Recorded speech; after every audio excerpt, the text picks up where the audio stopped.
Delhi liquor కేసులో కవితకు నోటీసులు వచ్చినాయి. అదెట్లా?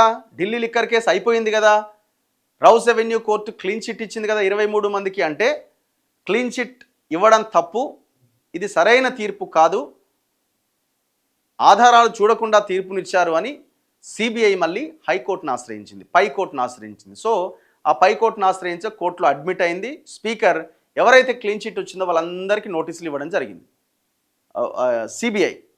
సో ఆ సిబిఐ ఆ నోటీసులు నిన్న కవిత ఇంటికి తెచ్చి ఇచ్చారు. 16వ తేదీన విచారణకు రావాలన్న ఢిల్లీ హైకోర్టు అట. కవిత నివాసంలో నోటీసులు అందజేసిన సిబిఐ. న్యాయ బృందంతో చర్చిస్తున్నాం, న్యాయం నా వైపు ఉన్నది, సిబిఐ విచారణకు సహకరిస్తా. మళ్ళా మొదటికి వచ్చింది కథ. ఇప్పుడు సరే ఈ కేసు ఏమన్నా కాంప్రమైజ్ అయిపోయి ఉంటేనేమో ఒక లెక్క ఉంటుంది. ఇప్పుడు సిబిఐ కసి మీద ఉన్నది, మమ్మల్ని కోర్టు తప్పుపట్టింది, మా అధికారి మీద చర్యలకు ఎందుకు తీసుకోవద్దని కూడా అన్నది అని వాళ్ళు ఒక రకమైన దీంట్లో ఉన్నారు. సో వాళ్ళు ఇప్పుడు ప్రెస్టేజియస్గా తీసుకున్నారు. ఎంత ప్రెస్టేజ్ తీసుకుని ఏం చేసినా సిబిఐ అయినా ఇంకోటి అయినా మళ్ళీ కేంద్రం ఆడిచ్చినట్టు ఆడాల్సిందే, తప్పదు. సో అయితే ఈ ఢిల్లీ లిక్కర్ స్కామ్ మరి ఏడు దాకా పోతుంది? ఇప్పుడు ఏమవుతుంది అంటే, ఇప్పుడు లైవ్లో ఉంది కేసు, అయిపోయిందని అనుకోవడానికి లేదు, మళ్ళీ హైకోర్టుకు మారింది. ఇప్పుడు ఏ కేసు అయినా అంతే, కింది కోర్టు ఒక తీర్పిస్తే దాని మీద నచ్చని వాళ్ళు పైకోర్టుకు పోతారు. కేసు అయిపోయినట్ట కాదు కదా, వీళ్ళు అయిపోయిందని వీళ్ళు ఏదో చెప్పుకుంటున్నారు, కానీ అది అయిపోలే, ఇంకా లైవ్లోనే ఉన్నది.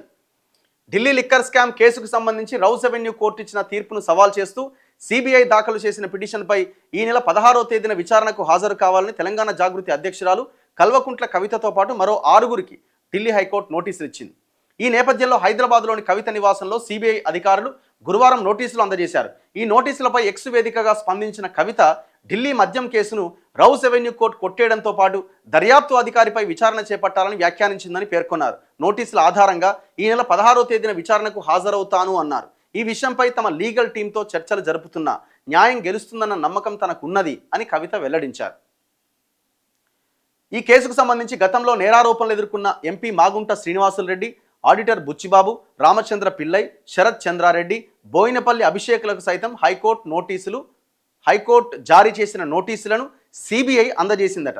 16వ తేదీన తాము వేసిన పిటిషన్పై హైకోర్టులో విచారణ ఉంటుందని, హాజరు కాని పక్షంలో ఎక్స్పార్టీ విచారణ సాగుతుందని నోటీసులో స్పష్టం చేశారు. ఢిల్లీ మద్యం కేసులో సిబిఐ అభియోగాలు నిరాధారంగా ఉన్నాయని రౌస్ అవెన్యూ కోర్టు ఇటీవల తీర్పునిచ్చింది. ఆ తీర్పును సిబిఐ హైకోర్టులో సవాల్ చేసిన క్రమంలో ఈ కేసులో నిందితులంతా వేరువేరుగా మళ్ళీ వాళ్ళ వాదన వినిపించాల్సి ఉంటుంది. సో ఈ కేసు ఇప్పుడు లైవ్లో ఉన్నది, అయిపోలే ఇంకా.